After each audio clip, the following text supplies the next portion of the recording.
안녕하세요. 또 오셨네요.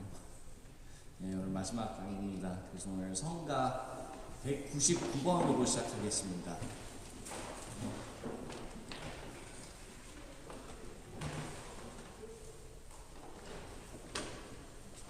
199번 예수의 마음.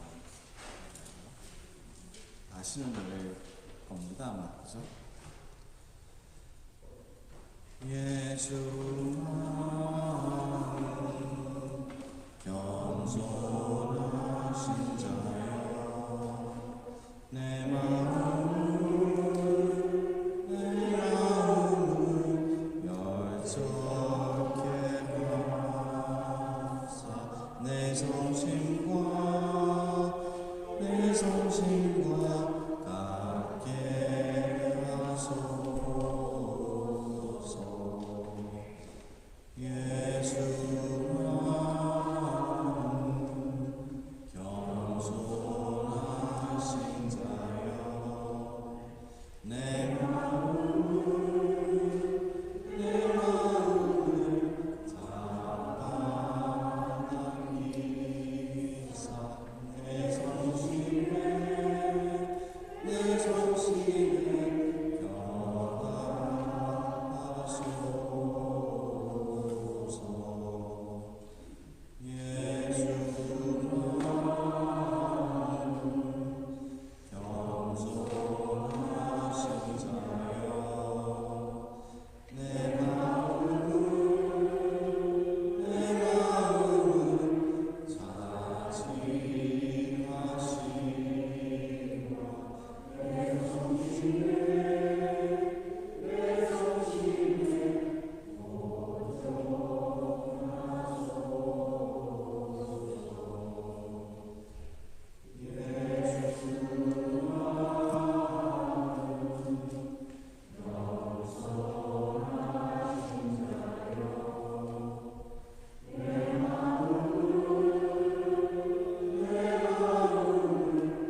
성부와 성자와 성령의 이름으로.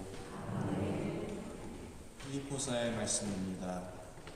나는 이미 그것을 얻은 것도 아니고 목적지에 다다른 것도 아닙니다. 그것을 차지하려고 달려갈 따름입니다. 그리스도 예수님께서 이미 나를 당신 것으로 차지하셨기 때문입니다. 형제 여러분, 나는 이미 그것을 차지하였다고 어기지 않습니다. 그러나 이 한 가지는 분명합니다. 나는 내 뒤에 있는 것을 잊어버리고 앞에 있는 것을 향하여 내달리고 있습니다.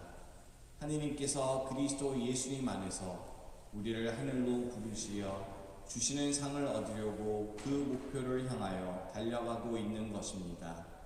성숙한 사람인 우리는 모두 이러한 생각을 지닙시다.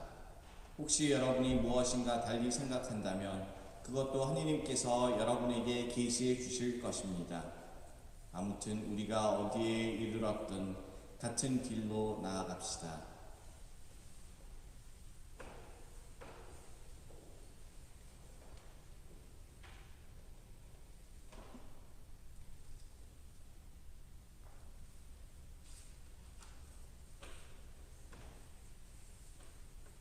그리스도 몸소 저희를 영원한 제물로 완성하시어 아버지께서 뽑으신 이들, 특히 하느님의 어머니 복되신 동정 마리아와 그 배필이신 성 요셉과 복된 사도들과 영광스러운 순교자들과 그 밖의 모든 성인과 함께 상속을 받게 하여 주소서. 우리 주 그리스도를 통하여 비나이다. 성부와 성자와 성령의 이름으로. 오늘 성강의 주제는 그리스도 몸소 저희를 영원한 제물로 완성하시어. 제가 지금 방금 읽었죠? 이게 어디서 나온지 아시죠? 아세요? 제가 어디서 읽었습니까? 네, 미사 때, 미사 영성체의 기도.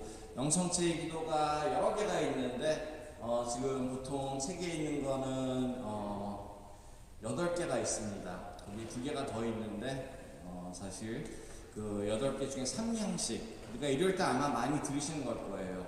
그리스도 몸소 이 제물을 저희를 영원한 제물로 완성하시어, 바로 성장에 대한 얘기입니다. 우리가 어떻게 해서 성장이 되고 주님의 힘으로 완성될 수 있는지. 여러분들, 제가 이렇게 피성 강의를 주제를 제가 잡으려니까 좀 힘들어요, 그죠? 왜냐하면 제가 특강을 어디 가면 거기서 주제를 준비를 해주면 딱 얘기를 해주면 거기에 대해서 이렇게 준비를 하는데 제가 그냥 백지로 생각을 하려니까 참 어렵더라고요. 그래서 한참 고민을 하다가 첫 강의, 그죠? 듣거라, 그죠? 귀가 있는 듣거라, 두 번째 보고 믿어라, 세 번째 오늘 주님께서 그리스도 몸소 저희를 영원한 제물로 완성하시어 라고 이렇게 제목을 지었는데, 제가 왜 이렇게 지었는지 아세요?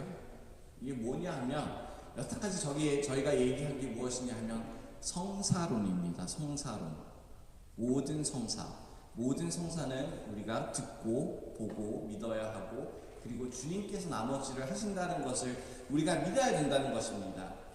성사가 무엇이냐? 사실 성사를 우리 교리를 보면 정확하게 이렇게 나와 있습니다. 성사란 무엇이냐? 성사는 은총의 표징들로 감각적인 상징을 통해 효율적인 은총을 낳게 한다 라고 나와 있습니다. 우리가 보고 듣고, 그렇죠? 만질 수 있고, 이 감정적인 이런 것들을 통해서, 이런 상징들을 통해서 우리가 보이지 않는 하나님의 은총, 그 효율적인 은총을 내려주는 것이, 그것을 받는 것이 바로 성사라는 것입니다. 그렇죠? 우리가 뭐 주님의 용서를 받는다고 해도 나는 당신의 죄를 용서합니다 한마디 듣는 것과 듣지 않는 것과 우리는 다릅니다. 우리 죄를 고백할 때도 마찬가지예요. 그거 아세요? 아시죠? 뭐 우리 사람들끼리도 그러니까 내가 누구한테 잘못했어, 방에 가서 저 사람한테 미안한데 무슨 소용이 있습니까? 가서 사과를 해야지. 내가 이렇게 한 건 잘못했으니까 그건 내가 인정한다는 얘기죠. 나의 죄를 고백하는 겁니다. 죄를 고백하고 미안하다고 사과를 하는 겁니다. 우리도 사실 우리 죄를 이렇게 말로 표현을 해야 돼요. 성사적인 사람들이기 때문에, 감각적인 사람들이기 때문에 사실 이렇게 어떤 때는 보면은 사람들이 뭐 어린 애들도 그렇고 나이 드신 분들도 똑같고 가끔 이렇게 죄를 정확하게 지적해서 얘기하는 것을 싫어하십니다. 어떤 때는 그 죄가 너무 창피하니까, 어떤 때는 너무 민망하니까, 사치스러운 것 같고 이렇게 얘기를 하기가 창피해서 말을 못 하시는데, 저는 그걸 믿습니다. 창세기를 보면 주님께서 모든 피조물의 권한을 인간에게 주면서 이름을 지라고 합니다. 이름을 져야지 무엇이라고 부를 수 있어야지 우리가 이걸 잡을 수 있다는 거예요. 그렇죠? 우리가 그냥 대충 넘어갈래 하면 그 죄를 극복할 힘이 없습니다. 그 죄를 잡을 힘도 없으니까, 그 죄를 지적할 힘도 없으니까. 그러면 이것을 이겨낼 수가 없죠. 그렇죠? 그래서 우리가 항상 성사적인 사람으로서 이렇게 해야 되는데, 그래서 이 성사를 보면은 형사의 효능, 효율적인 그 성사 당연히 있죠. 모든 성사는 이루어집니다. 우리가 믿던 말던, 어떤 분들은 가끔 그러죠. 막 판공때 같은 때는 그래요. 따로 고백 성사가 아니라 판공때는 사람이 많으니까 그냥 빨리빨리 신부들이 이렇게 지나가는 경우가 있죠. 그러다 보면은 성사하고 나왔는데 마음이 좀 시원하지 않아. 나 용서를 받았나 안 받았나, 마음이 편해져야 되는지 편해지지 않아. 무슨 상관입니까? 그 효과는 똑같은데, 우린 용서를 받았는데, 그죠? 상관없어요. 엑스 오프레 오프란디라는 그 라틴어로 이제 쓰는 말이 교회에서 가르치는 게 뭐냐 하면, 그 행동 자체로 그 효율은 이루어진다는 거예요. 그죠? 그 신부가 가끔 그러죠. 우리 한국 분들은 가끔 아직도 그런 게 굉장히 스캔들이 나는데, 뭐 신부가 어떤 스캔들이 터졌어요. 아니면 신부가 옷 벗고 나갔어요. 저 사람이 나 세례 줬는데 내 세례는 유효한가? 유효합니다. 왜냐? 그 성사 자체로 이루어진 거니까. 신부 때문에 이루어진 게 아니라 그 신부 입을 통해서 한 말을 통해서, 그 행동들을 통해서 이루어졌으니까. 저 사람 신부같이 살지 않는데 저 사람한테 성체 받아보시면 그 성체가 예수님의 몸입니까? 몸입니다. 왜냐하면 신부가 하는 게 아니기 때문에, 신부의 목소리를 잠시 하나님께서 빌려서 그 성사가 이루어지는 거기 때문에. 그런데 이런 효율이 있는, 그런 능력이 있는 효율적인 은총이 있다고 성사를 우리가 매번 가는데, 그 효과는 왜 못 볼까요? 그죠? 좀 다르죠. 그죠? 그 능력은 있는데, 그 힘은 있는데, 용서받는 힘이 있고 예수님의 몸이라는 것을 믿으면 예수님의 몸과 피가 우리의 필요한 모든 은총을 내려줄 텐데, 그 힘을 갖고 있다는 것을 우리가 믿는데, 미사 가시면 성체 받아보시면 모든 게 그렇게 되나요? 그죠? 가도 그냥 똑같은 것 같기도 하고, 그죠? 어떤 때는 미사 중에 딴 생각하다가, 그죠? 우리 요즘에는 이게 의무가 아닙니다. 근데 뭐 요즘에도 많이 하죠. 종을 치죠. 그 종을 왜 치는지 아세요? 옛날에 라틴어로 미사를 했잖아요. 그죠? 라틴어 미사는 솔직히 제가 옛날 신부님들한테 물어보면 나도 지금 무슨 말을 하고 있는지 모르면서 라틴어를 외웠대요. 나도 이 의미를 모르면서 라틴어 공부했다고 좀 공부했다고 저도 2년을 공부했는데 다 라틴어 말을 하는지 아세요? 모릅니다. 너무 힘듭니다. 그러니까 사람들은 알겠어요? 못 알아듣지. 그래서 왜 땡땡 종을 쳤냐? 야 지금 중요한 순간이야 땡땡 봐 이거였습니다. 그래서 옛날 분들 특히 유럽 쪽에서 오신 분들은 옛날 분들은 미사 중에 묵주기도 하는 게 습관인 게 그거예요. 아무것도 못 알아듣고 있으니까 기도를 하고 있다가 땡땡 종 치면 예수님의 이름이 되시는구나. 그래서 그렇게 그럴 정도로 그게 이루어지는 것을 보는데 우리는 이렇게 미사를 보면서 그 효과를 왜 보지 못할까? 아직 듣지 못하고 보지 못해서였겠죠? 그래서 모든 것을 듣고 모든 것을 볼 수 있다면 우리는 조금 더 거기에 그 효과를 볼 수 있으면서 거기에서 조금 더 얻는 게 있을 것입니다. 그래서 제가 이 주제 세 개를 합쳐서 성사론이라고 생각을 하고 이렇게 처음부터 짜왔는데 바로 그것입니다. 우리 일상 속에서도 도움이 되고 일상 속에서도 모든 관계에서 듣고 보고 살고 있다면 우리는 성장을 할 거고 관계도 성장을 할 거고 그리고 성사를 통해서 교회에서도 마찬가지로 우리가 그 효율적인 그 성사의 힘을 갖고 우리 삶 속에서 효과를 낼 수 있다는 것입니다. 루카복음 2장을 보면 시메온이라는 사람이 나오죠. 시메온이라는 할아버지가 성전에서 한평생을 메시아를 기다렸다고 합니다. 한평생을 메시아를 기다렸는데 아기 예수님이 들어오는 순간 너무 기뻐하면서 주님 이제 저는 당신께서 이제는 약속하신 대로 당신의 그 메시아를 보여주셨으니 이 메시아를 내 눈으로 봤으니 나는 이제 평안히 쉴 수 있습니다. 주님께서 보내주실 수 있습니다. 간단한 얘기예요. 아무것도 아직 하지 않으셨어요. 예수님께서 하신 제일 큰 업적은 33년 후에 일어납니다. 그죠? 그런데도 그 예수님 얼굴만 보고 이 사람은 기뻐하고 평화를 얻고 나는 평안히 이제 갈 수 있다고 기도를 합니다. 그 믿음의 효과, 그 성사의 효과 이것만 봐도 더 큰 게 보이는데 그만큼 한 평생을 기다렸기 때문에 그걸 볼 수 있었던 것이고 그만큼 하느님과 함께하고 성령이 그분과 함께 있었다고 복음에 나오죠. 그렇기 때문에 그 아기 모습 하나만도 보고 더 큰 것을 깨달을 수 있었다는 거죠. 주님의 모든 약속이 이루어지는구나. 주님께서 모든 하신 약속, 우리에게 하나님의 나라를 준다고 한 약속이 이루어지는구나. 바로 어떻게 보면 본 것에 주님의 약속을 깨닫고 그 평화를 얻는 그런 결과를 맺을 수 있었다는 것입니다. 우리도 그렇게 간절히 기도하면 우리도 간절히 그렇게 성사에 참여를 하면 그 똑같은 효과를 얻을 수 있다는 것입니다. 같은 루카복음 2장에 나중에는 그 성전에서 어린 예수님을 찾는 성모 마리아가 찾는 모습이 나오죠. 그 모습을 봐도 그렇지 않나요?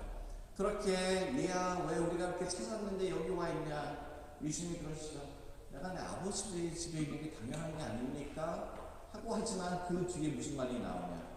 성모님은 거기서 무엇을 했죠? 그 다음부터 그것을 항상 마음속에 간직하고 그죠? 곰곰이 생각하셨다. 그리고 예수님에 대해서도 나오는데 예수님은 뭘 하셨죠? 키도 크고 성장했다. 자랐다고 합니다. 그래서 그 순간 우리는 보지 못했지만 그리고 거기에 결과는 33년 후에 보지만 그때 모습이 왜 성경에 기록되어 있었냐? 그 얘기를 누가 제자들한테 해줬겠어요? 이 얘기를 제자들이 복음을 쓰는 루카한테 누가 얘기를 해줬겠어요? 성모님밖에 없잖아요. 그렇죠? 성모님이 제자들한테 가르쳐준 얘기입니다. 그 말은 무엇이냐? 예수님이 돌아가시고 부활하셨을 때에도 성령께서 내려오셔 강림 후에도 성모님께서 제자들과 함께 계시면서, 그죠? 제자들이 무서워하고 도망가려고 할 때 성모님이 그 다락방의 중심이 돼서 이 제자들과 함께 기도를 하고 있었다는 것인데, 그럴 때 그런 얘기를 했지 않았을까요? 봐라, 그때도 그랬다. 이제 우리가 그거를 보는 거야. 나는 곰곰이 생각해보니까 이것만 믿으면 여기가 끝이 아닐 거야 라는 그 희망을 제자들에게 넘겨줄 수 있는 그 열매를 볼 수 있습니다. 그래서 성장은 결코 듣고 보고 마음속에 간직하고 곰곰이 생각하면서 소화를 해나가고 그리고 그것을 믿는 것을 우리가 성장이라고 하는 것이고, 그렇게 해야지 성장을 할 수 있다는 것입니다. 근데 이렇게 성장을 하려면, 듣고 보려면 조건이 딱 한 가지가 있습니다. 몰라야 됩니다. 모른다는 것을 인정을 해야 됩니다. 이제 우리 대화가 그렇죠? 누구랑 대화를 해도 제가 무슨 말 할지 뻔히 알아 하면 첫 강의 우리 얘기했죠? 우리는 안 들어요. 뻔히 아니까, 벌써 답은 아니까. 제가 그때도 얘기했잖아요. 친구들 앞에서 왜 강의하기가 힘든지. 마음이 안 열려있으니까 다 아니까, 학자들은. 그래서 제가 그때 이제 공부하던 그 학자, 신학자, 굉장히 유명한 맥 니컬스라는 신학자는 그 자기가 쓴 책 맨 앞에 이렇게 얘기를 합니다. 신학이라는 것은 무릎을 꿇고 공부를 해야 된다고. 교만에 빠지기가 너무 쉬워서, 마음이 다치기가 너무 쉬워서, 귀가 다치기가 너무 쉬워서 무릎을 꿇고 겸손한 마음으로 신학은 공부를 해야지 우리는 더 나아가고 성장할 수 있다고 합니다. 모른다는 것을 인정한다는 것, 신비를 우리가 끌어안는다는 것, 그냥 인정하는 게 아니라 내가 모른다는 게 내가 몰라서 배울 수 있으니까, 몰라서 들을 수 있으니까, 몰라서 볼 수 있고, 몰라서 성장을 할 수 있으니까 우리는 그거를 끌어안아야 된다는 겁니다. 이 모르는 것이 우리를 신비라고 하는데, 신비 참 싫어하지 않으세요? 우린 답 없는 거 되게 싫어합니다. 그죠? 사실 사람들은 신비라는 것을 받아들이기 너무 힘들고, 어떤 때는 그것을 불안해하기도 하고 싫어하기도 하고, 오히려 어떤 사람은 두려워하기까지 합니다. 그래서 죽음이 두렵다는 거잖아요. 그죠? 학생들을 봐도 그래요. 학생들이 시험 치고 나오면 그래, 나는 공부한 만큼 최선을 다했어 하고 만족한 애들 몇 명이 있을까요? 몇 명 없어요. 오히려 점수가 어떻게 나올까 불안해합니다. 그래서 우리 부모들도 그러지 않나요? 자녀들 딱 보면서 그래, 그래도 내 자녀는 착해, 사람 같아, 굉장한 마음은 좋아, 이렇다면 주님께서 꼭 봐주실 거고, 주님께서 세례를 직접 주셨으니까 얘는 괜찮을 거야 하고 믿고 만족한가요? 조금만 내가 잘못 나가는 것 같으면 걱정부터 하죠. 결과는 어떻게 될까? 그것부터 의심하고, 그것 때문에 걱정하고, 그죠? 어떤 분은 2학년짜리 학부모님이 저한테 와서 고민을 하면서 얘가 대학원 갈 수 있을까 고민을 하면서 저한테 얘기하서는 그 앞에서 웃을 수밖에 없었어요. 지금 2학년이에요, 2학년. 네? 저도 솔직히 어렸을 때 공부를 되게 안 했습니다. 네, 초등학교 때 공부를 되게 하는 걸 싫어했고, 저는 동네에서 유명했어요. 한국에 있을 때. 저희도 이제 아파트 단지에 살았는데, 우리 학부모님들이 이제 같은 학교 친구들이 있으니까 놀러 가면 애들은 안 보내고, 그래서 엄마들이 나와서 문을 딱 막으시면서 우리 애는 공부해야 돼, 안 돼? 부모님이 되게 싫어하셨어요. 맨날 애들 끌고 나와서 논다고. 좀 즐거웠으니까. 하지만 대학도 가고 이제 친구가 되느라고 대학원까지 갔습니다. 참 어떻게 될지 모르는 건데, 그 모르는 것을 우리가 왜 미리 불안해야 될까요? 그래서 그것만 아니면 될 텐데, 그때 되면 충분히 걱정할 기회가 있을 텐데, 사실 그래서 우리는 그런 결과만을 이렇게 보고 기다리면서 불안해할 게 아니라 오히려 그 신비를 조금씩 받아들이면서 신비를 아름다워할 수 있을까? 제가 좋아하는 그 신부님, 그 책을 많이 쓰시는 신부님은 헨리 나운 신부님이라고 여러분도 많이 아실 거예요.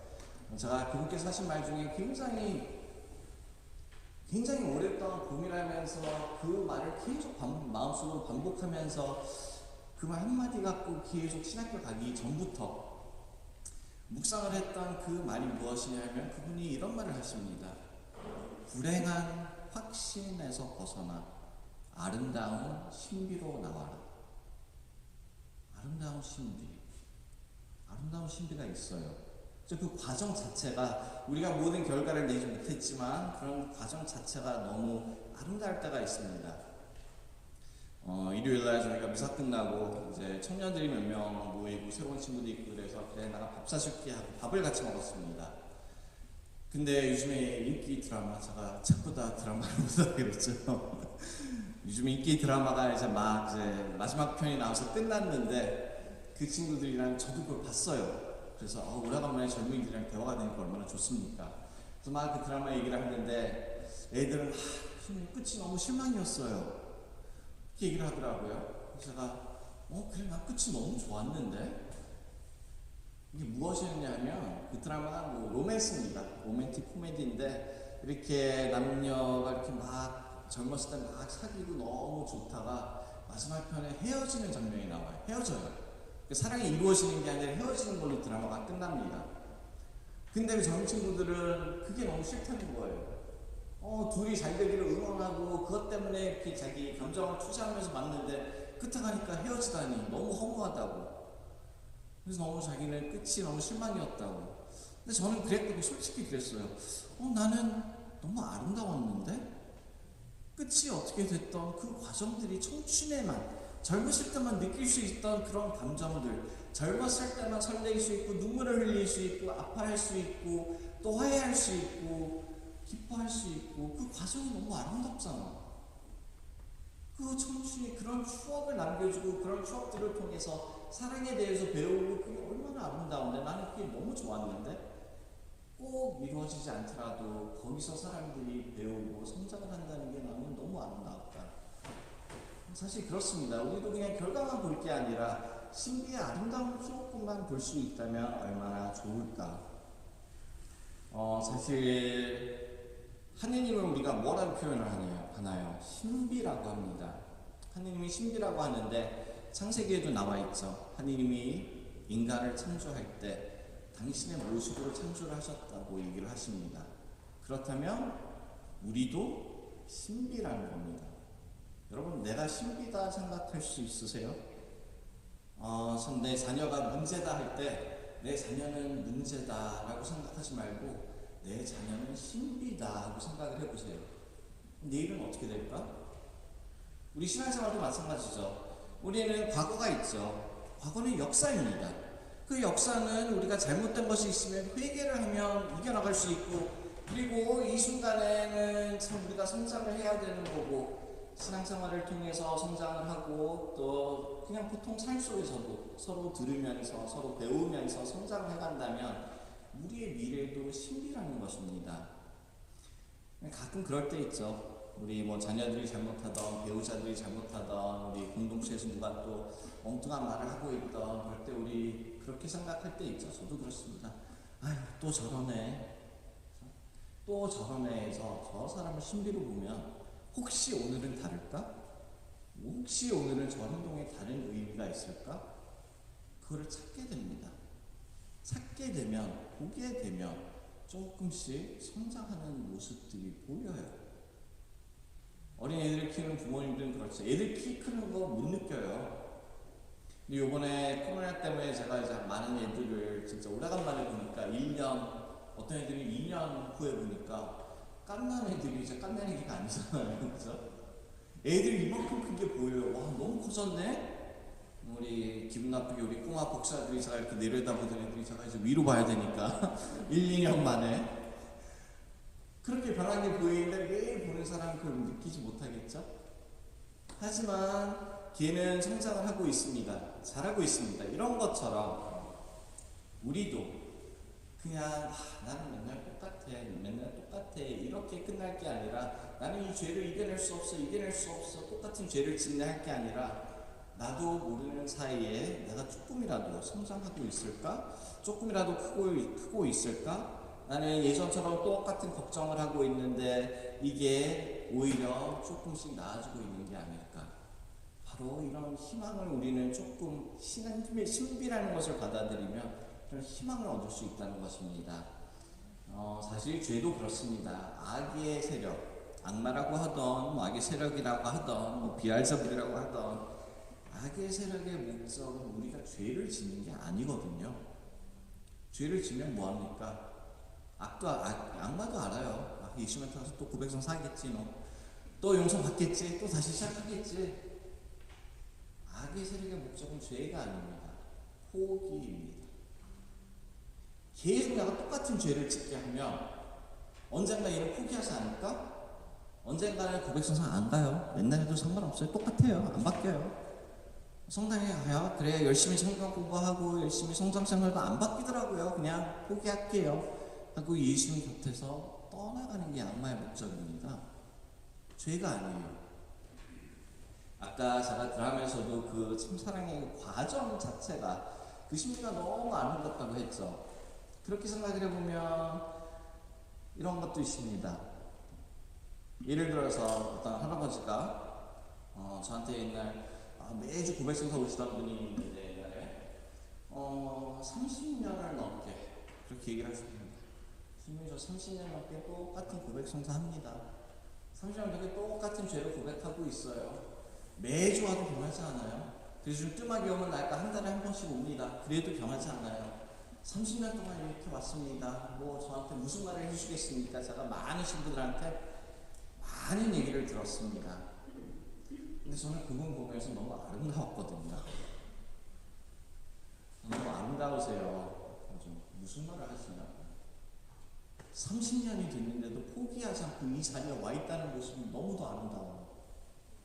얼마나 하나님께서 좋아하실까요? 얘는 진짜 포기가 없구나. 끈질기구나. 진짜 계속 와서 나한테 도움을 청하고 이 모습이 너무도 아름다워요. 하나님께서 얼마나 좋아하실까?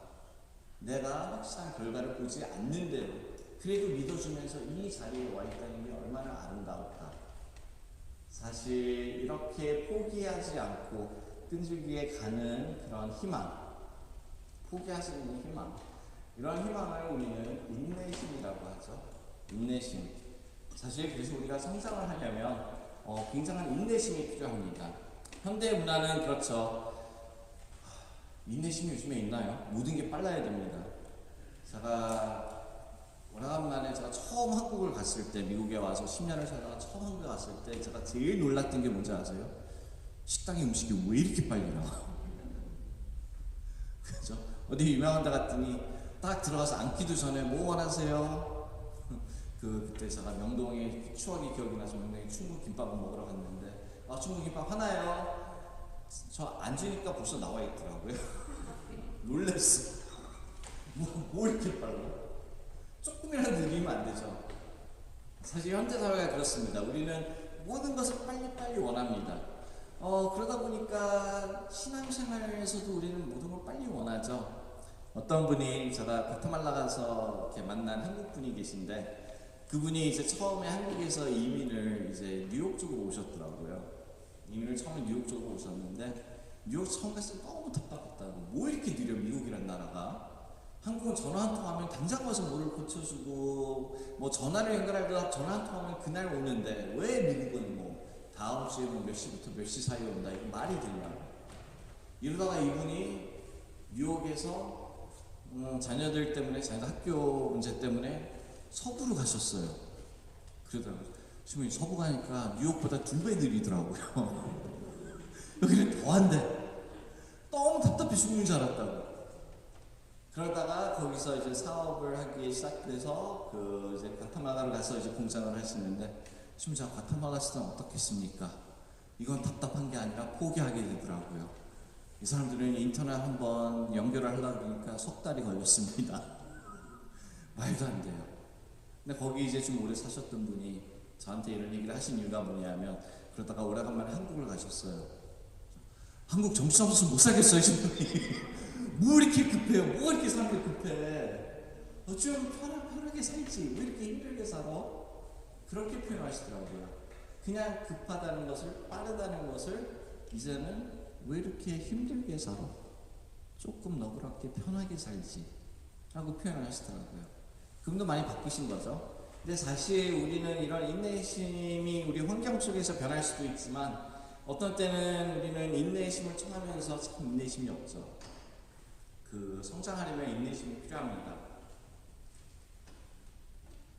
프랑스의 유명한 신학자 텔러 샬렌이라는 분이 있는데 그분 책에는 그분은 성장을 산을 올라가는 것과 비교를 합니다.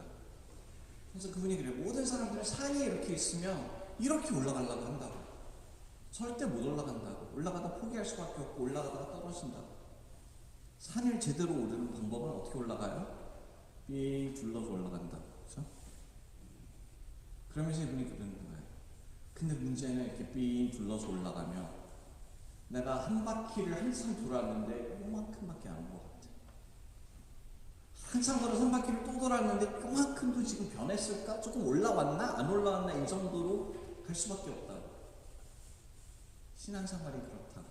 우리가 산을 올라가려면 이렇게 올라가야 되는데 우리는 너무 이렇게 하고 싶은 마음이 있어서 이거를 기다리지 못하고 포기할 때가 있다고.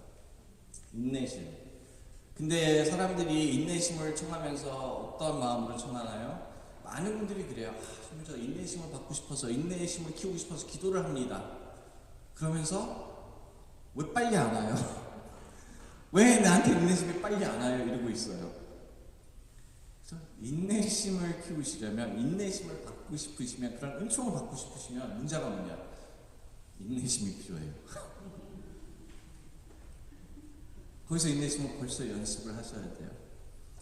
그 2007년도에 나온 코미디 영화인데 아마 유명하지 않아서 많이 안 보셨을 거예요. 그 에반 올마이트라는 영화가 있었습니다. 그 영화가 스토리가 어떻게 됐냐면 되게 그냥 코미디 같은 영화인데 그 노아의 방주 그런 얘기를 현대화시켜서 이렇게 만든 얘기인데 어떤 이제 미국의 정치인이에요. 국회의원이 이렇게 되는 사람인데 하나님께서 그 사람을 불러서 방주를 만들려고 그래요. 그래서 갑자기 집 앞에 장작이 막 쌓여 있어요. 재료가 자기가 죽는다는데 이거 뭐냐고. 근데 트럭으로 막 쌓여 있고 그리고 산 아침에 일어나니까 수염이 이렇게 길러 있고 연도를 해도 출근하면 벌써 수염이 이렇게 길러져 있고 막 이런 영화입니다. 그래서 막 하느님의 말씀이라고 하는데 말도 안 되니까 방주를 현대 사회에서 방주를 지으라니까 말도 안 되니까 안 하고 안 하다가 결국은 할 수 없이 시작을 합니다. 시작을 하는데 이 사람이 미쳤다고 생각하고 와이프와 아이들이 둘이 있는데 와이프가 난 더 이상 너랑 이 아이들 못 키우겠다 하고 와이프가 떠납니다. 친정으로 애들을 데리고 떠나요. 근데 거기서 이제 딱 가는 길에 식당에서 나이런스에서 밥을 먹고 있는데 웨이터가 하느님이에요. 하느님 웨이터를 딱 가서 무슨 고민이 있냐? 남편 때문에 힘들다고. 내가 남편한테 원하는 게 딱 하나밖에 없는데 너무 힘들다고. 남편한테 원하는 게 뭔데? 저는요 그냥 남편이 되게 가정적으로 아이들과 시간도 조금 더 보내고 아이들과 친해지고 그런 것만을 기도하는데 그것만 해주면 되는데 딴짓 하느라고 그거를 안 하네요. 근데 거기에 하나님의 답이 너무 저는 평생 기억이 나는 답이에요. 한 번밖에 안 본 영화인데 하나님이 그렇게 얘기를 해요. 네가 가족이 더 가까워지는 것을 원한다면 하느님께서 그냥 땡 하고 가족이 가까워지게 만들어줄까? 아니면 하느님께서 가족이 더 가까워질 수 있는 기회를 줄까? 이 말을 듣고 여자는 눈물을 흘리고 집에 가서 그때부터 가족이 함께 방주를 짓기 시작합니다. 그러면서 애들이랑 재밌게 가족이 아빠도 너무 즐겁게 같이 함께 하면서 방주를 지으면서 친해져요. 인내심도 마찬가지예요. 모든 은총은 그런 것 같습니다. 우리가 이런 은총 받고 싶다 저런 은총 받고 싶다 하는데 당연히 선물이니까 주님께서 주시겠죠? 근데 이거를 써볼 때까지는 우리가 모르거든요. 내가 있는지 없는지 어떻게 하실 거예요? 여러분 인내심 딱 생겼으면 내가 딱 하루아침에 일어나니까 뭔가 마음이 달라질 것 같으세요? 그게 아니에요. 써봐야지 알아요. 그죠? 조금 내 남편한테 조금 더 인사롭게 해볼까? 아이들한테, 공동체 사람들한테 조금 더 너그럽게 해볼까? 조금 더 인내심을 갖고 기다려볼 수 있을까? 이런 도전을 자신한테 하고 있으면 어느새 내가 인내심이 생긴 것을 볼 수 있다는 것입니다. 제가 말씀드렸죠. 저 30년 동안 진짜 매일 아침에 하느님 믿음 주소서, 믿음을 달라고 계속 기도하고 있다고. 지금도. 왜냐? 저한테는 뭐 믿음이 제가 지금 강하다고 생각하진 않는데 그런 거 있죠. 내가 이 자리에 와 있다는 게 신기한 거야. 믿음 위해서 이렇게 오래 기도했는데 내가 막 믿음이 더 생겼다는 건 느끼지 못하겠는데, 내가 지금 신부 생활을 하고 있다는 것은, 뭐 여러분들은 그냥 뭐 저를 신부로 아니까 뭐 그런가 보다 하겠지만, 저한테는 매일매일 기적 같습니다. 오늘도 아직 안 버티고 여기 붙어 있었네. 참 어떤 때는 막 뛰쳐나가고 싶을 때도 굉장히 많았는데 내일 깨보니까 아직도 신부야. 신기하네. 그죠? 믿음이 생겼는지 안 생겼는지 저도 모르겠지만 확실한 거는 믿음을 통해서 얻을 수 있는 것을 얻고 있다는 것입니다. 그래서 우리는 이것을 연습을 해야 되고, 우리 연습이 부족하다면, 여러분들이 연습을 아무리 해도 참 안 된다 하실 때는, 절망스러울 때에는 여기에서 한 가지만 기억하시면 됩니다. 인간의 힘으로 불가능한 것이 하느님의 힘으로는 가능하다는 것. 이것만 기억하시면 돼요. 그걸 우리 믿고 있어요. 제가 영성치기도 제 3양식을 읽어드렸는데, 거기 이제 시작하면서 이렇게 나오죠. 뭐 모든 영성치 기도가 비슷하지만 이렇게 기도를, 이걸 우리가 에피클리시스라고 합니다. 성령께서 내려오신다는 말인데, 사자가 성체 위에 손을 얹으면서 이렇게 얘기하죠. 아버지, 간절히 청하오니 아버지께 봉헌하는 이 예물을 성령으로 거룩하게 하시어 성자 우리 주 예수 그리스도의 몸과 피가 되게 하소서. 빵과 포도주가 예수의 몸과 피가 된다. 제가 저번 주 강연에도 얘기를 했지만, 진짜 빵은 별거 아니에요. 포도주도 별거 아닙니다. 그죠? 우리보다 소중하지 않아요. 여러분들 배가 가라앉는데 자녀가 있고 옆에 빵과 포도주가 있는데 빵과 포도주를 살리시겠어요? 아니면 아이를 살리시겠어요? 당연히 아이겠죠. 그만큼 훨씬 소중하죠. 제가 아는 한참 선배 신부님이 예전에 이렇게 신부들끼리 바닷가에 놀러 갔는데, 그분들은 뭐 스쿠버 다이빙 한다고 배 타고 나가시고, 우리는 그냥 이제 바닷가에 있는데, 이분이 그 아침 조식 가운데서 달걀 삶은 거를 들고 나가셨어요. 그러다가 파도가 세서 스쿠버 다이빙 못 한다고 그러니까 배에서 사람들 내려준 거예요. 그냥 수영해서 가라고. 네, 이 신부님이 수영도 잘하시는 분인데 바다에서 나오시는데 죽는 것처럼 막 헤매시더라고요. 저거 왜 그러지? 왜 그러지? 하고 보니까 달걀 2개를 들고 나오셨어요. 그래서 신부님, 달걀이 그렇게 소중하세요? 죽을 뻔하면서 달걀을 살려야 돼요? 야, 이거 맛있어. 그렇게 혼나했던 기억이 나는데, 빵과 포도주 그렇게 중요하지 않습니다. 빵과 포도주 그렇게 대단한 거 아닙니다. 그런데 그 빵과 포도주를 당신의 몸과 피로 만드시는 그런 힘이라면, 그런 의도가 있으신 분이라면, 빵과 포도주가 훨씬 더 소중한 우리를 주님께서 어떻게 해주시겠어요? 문제는 주님께서 이렇게 해주고 싶으신데도 우리는 과정을 거부할 때가 있죠. 여기서 사실 중요한 게 있습니다. 이거를 어떻게 거룩하게 하시나 보세요. 다 우리가 아는 얘기죠. 예수님께서는 잡히시던 날 밤에 빵을 들고 감사를 드리며 축복하시고 쪼개어 나눠주시며 말씀하셨다. 1번, 2번은 감사, 좋아요. 감사를 드리며 주님께 우리의 감사라는 은사를 주십니다. 우리가 받은 것들을 생각하고, 그리고 우리가 축복을 받았다고 생각할 땐 더욱더 감사하죠. 다 좋습니다. 좋고 기쁘고 감동할 때, 내가 축복받았다는 걸 진짜 느낄 때 너무 감동도 하고 감동의 눈물도 흘리고 너무 좋아요. 어디서 걸릴까요? 쪼개어서 걸리겠죠. 쪼개어서. 어떤 젊은 친구가 저한테 그랬어요. 신부님, 제가 신부님이 옆에서 이렇게 뵈니까 힘든 것도 너무 많으신 것 같고 너무 지칠 때도 많고 그런 모습도 보고 하니까 누가 신부가 되고 싶겠어요? 제가 그런 거 보고 따라할 마음 없는 애들은 신부 되지 마. 신부가 그냥 항상 그냥 좋고 행복하고 기쁘고 너무 쉬운 줄 알아? 그렇게 살다가 하는 신부들이 있어요. 근데 그렇게 살면 왜 신부를 해? 결혼 생활 다를 줄 알아? 결혼하면 그냥 항상 행복하고 히히거리면서 자녀들이랑 키우면서 힘든 것도 없고 자녀들도 문제 없고 그럴 줄 알아? 내가 아는 최고의 부모님들도 가족이 돼서 너무도 엄마 아빠가 최고를 잘해줬는데도 애들이 문제가 생겨. 그 때문에 엄마 아빠 마음이 찢어지는 모습 난 많이 봐. 그런가요? 인생은 힘들 때가 있어. 인생은 쪼개져야 될 때가 있어. 근데 그 쪼개어를 그냥 내가 그냥 찢어진다고 생각하지 말고 내가 그냥 무너진다고 생각하고 거기서 포기할 게 아니라 바로 그 순간, 힘들고 죽어가는 순간에 나는 주님께서 마련하신 과정을 겪고 있다고 생각을 하면 이 고통 뒤에는 무엇이 있을까? 이 신비를 생각한다면 예수님께서 계속 반복하시죠. 십자가가 있어야지 부활이 있다고. 예수님께서 제자들한테 그러시죠. 너희를 나 사랑하지? 나 이제 예루살렘 가면 잡혀가서 십자가에 매달려 죽을 거야. 베드로는 벌써 막습니다. 절대로 안 됩니다. 저희가 그걸 허락할 수 없습니다. 안 됩니다.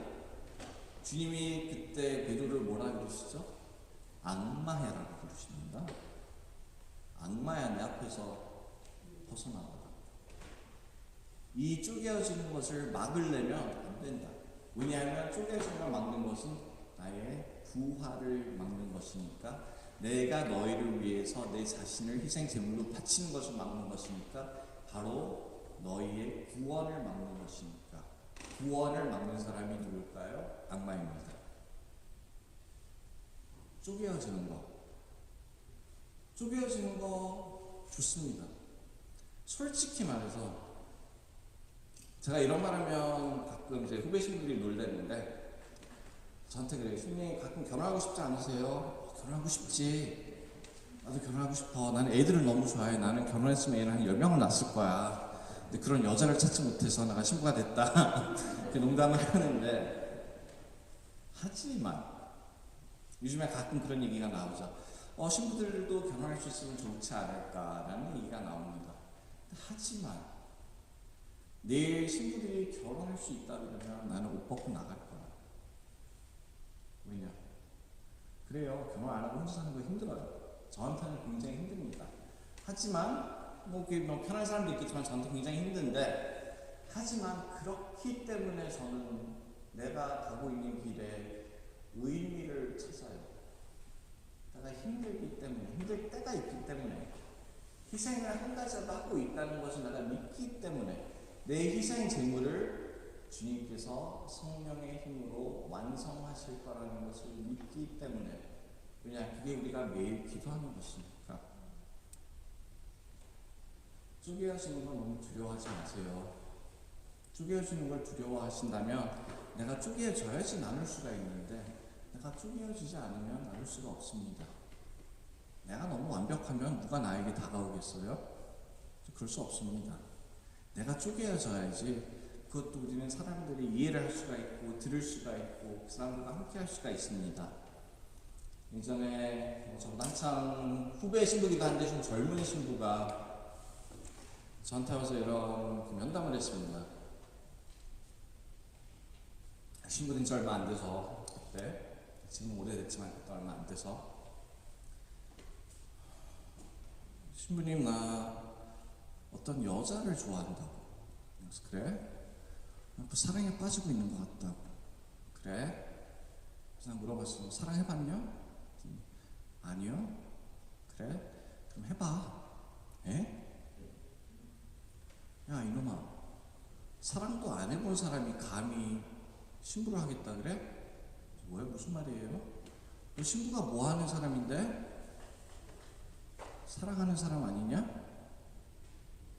사랑이 우리의 직업이고 우리의 성소야. 사랑을 한 번도 안 느껴보고 사랑이 얼마나 아픈지, 사랑이 얼마나 슬프고 행복하고 기쁜지, 사랑이 얼마나 노력이 필요한지 아무것도 모르면서 무슨 신부를 한다 그래.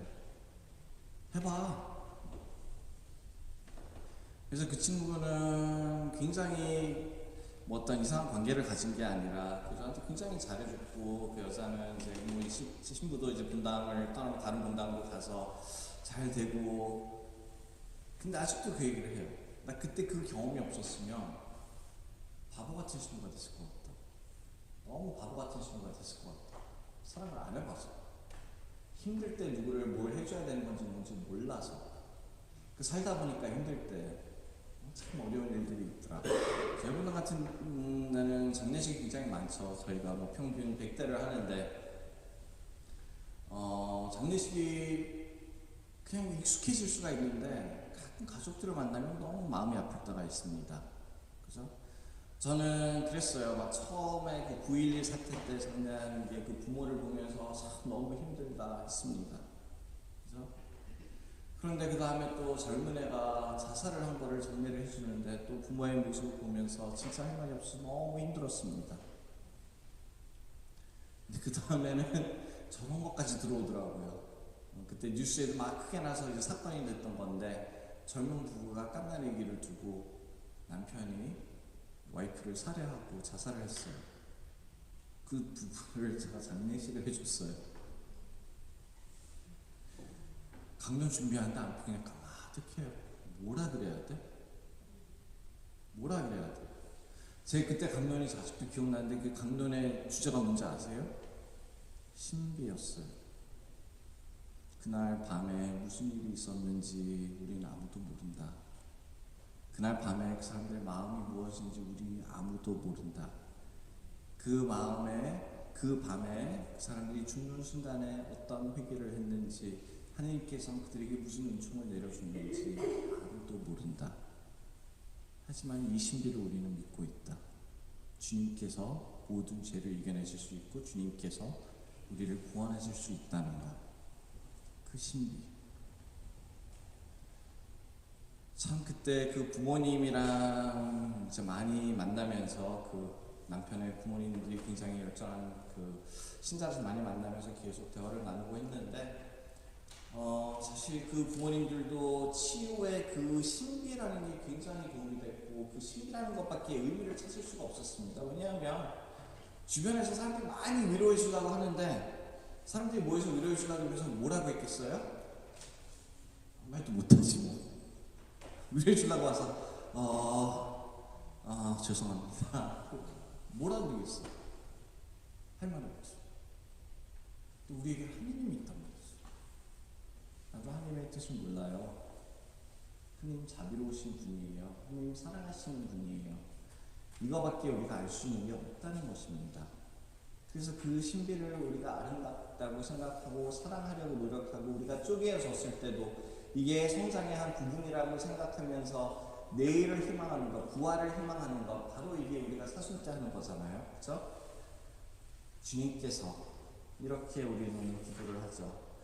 그리스도 몸소 저희를 영원한 제물로 완성하시어 어머니께서 뽑으신 이들 특히 하느님의 어머니 복되신 동정 마리아와 그 배필 되신 성유셉과 복된 사도들과 영광스러운 순교자들과 그 밖의 모든 성인과 함께 상속을 받게 하여 주소서.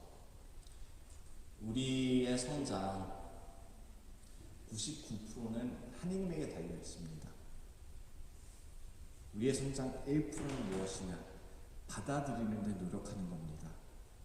받아들이려면 손을 우선 비워야 되고, 기도가 뭔데요? 기도가 손 내미는 거예요.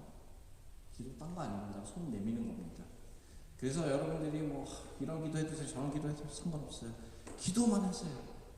제가 여기서 강연 때도 많이 얘기했는데 제 영적 지도신부님이 해준 말씀, 잘못된 기도는 딱 한 가지밖에 없다고. 무슨 기도인지 기억하세요? 안 한 기도. 안 한 기도밖에 잘못된 기도는 없다고. 누구 저주하고 싶어? 저주해. 시편에도 나와 있어요. 성경에. 성경에도 그런 기도 있어요. 그래? 너무 원망해? 원망해. 죽고 싶어? 죽고 싶다고 기도해도 돼. 그건 죄잖아요. 죄 짓는 게 아니라 그런 마음을 기도하고 있잖아. 오히려 더 웃긴 기도는, 오히려 주님께서 듣고 비웃을 기도는, 쟤는 마음이 지금 저런데 죽고 싶어 하는데 기도를 하면 하느님 감사합니다. 하느님 저에게 드리는 은총 감사합니다. 마음은 그게 아닌데 누굴 속이려 그래? 누구한테 잘 보이려 그래? 마음 그대로 할 수 있을 때 주님께서 우리와 함께 하시면은 우리가 그냥 간단한 뭐 치유를 받겠다 이게 아니라 하루하루 성장을 해서 우리도 주님의 신비에 참여할 수 있다는 것입니다. 그만큼 우리가 쪼개어졌을 때도 쪼개어진 우리가 부족한 우리가 나눠질 때 그걸 바로 사랑이라고 하죠. 그죠? 사랑이라는 건 되게 이렇게 생각해보면 참 웃긴 겁니다. 내가 이 사람을 너무 사랑해서 최고를 주고 싶어. 그리고 나는 너무 부족해. 나를 준다는 게 말이 되나요? 나는 부족한데 완벽한 걸 주고 싶다며. 사랑 자체도 사실 나의 노력을 주고 나의 완성돼가는 모습을 주려고 하는 겁니다. 사랑 자체도 나의 미래의 삶에 나의 모습에 희망이 있어야 살 수 있는 겁니다. 그래 지금 부족하지만 너를 사랑하면서 나는 더 좋은 나를 줄 수 있어. 그죠? 근데 결혼을 하면 사람들은 좀 이렇게 반대로 가는 것 같아요. 이 결혼 생활 오래 하신 분들 새롭게 시작해 보세요. 결혼하고 나서 오히려 게을러지죠? 저 결혼하기 전에 더 잘해주셨잖아요, 그죠?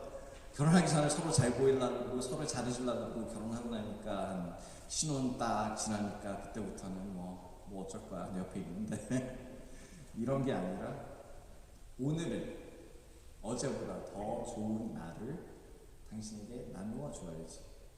이런 마음을 가질 수 있다면 그 부분은 성장할 수밖에 없어요. 더 화목해지고 더 큰 사랑을 나눌 수밖에 없어요. 그냥 이것이 바로 신비로운 주님의 그 우리 신앙의 신비가 주님께서 오실 때까지 주님께서 돌아가시고 부활하시고 승천하시고 다시 오실 거라는 걸 믿는 이 신비가 우리가 주님을 닮아가면서 우리의 신비가 되어야 되는 거죠. 우리도 죽어야 되고 우리도 부활을 해야 되고 승천을 해야 되고 우리가 그 하늘나라에서 다시 모이는 것이 우리의 신비고 우리의 목적이고 주님께서 그거를 우리에게 약속하셨다는 것입니다. 그래서 이제는 우리는 아플 때마다 이것도 성장의 기회다. 아플 때마다 주님께서 나를 통해서 지금 뭘 하고 계실까? 내 마음속이 너무 복잡할 때 주님께서 지금 내 마음속에서 뭘 하고 계실까? 내일의 나의 모습은 어떻게 됐을까?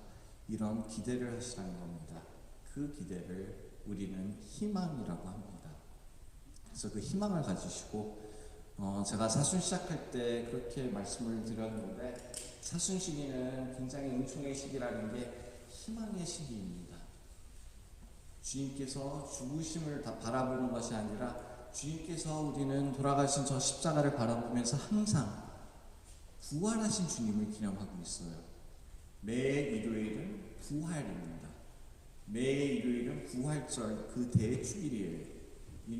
주님의 그 부활을 기념하는 대축일날 우리는 저 돌아가신 십자가를 볼 수 있는 게 우리도 지금 저 십자가에 매달려 있을 줄 모르지만 우리도 저만큼 고통을 겪고 있을지 모르지만 주님의 부활을 기억하면서 그 신비가 주님께서 우리에게 내려주실 우리의 신비라는 것 그것을 믿고 가는 것입니다. 그래서 신앙의 신비를 믿으면서 마지막 사순시기 잘 지내주시고 사순시기뿐만이 아니라 항상 우리는 모든 관계 속에서 서로를 듣고 서로를 보고 이 세상을 보면서 주님의 눈으로 이 세상을 바라보면서 주님의 눈으로 나 자신을 바라보면서 그 희망을 잊지 않고 진짜 끝까지 가는 그런 인내심에서 오는 그 희망 신비를 사랑하면서 오는 그 희망이 여러분들 마음속에 가득 차기를 바라겠습니다. 성부와 성자와 성령의 이름으로 그리스도를 통하여 그리스도와 함께 그리스도 안에서 성령으로 하나 되어 전능하신 천주 성부 모든 영예와 영광을 영원히 받으소서. 아멘. 성부와 성자와 성령의 이름으로 아멘. 감사합니다.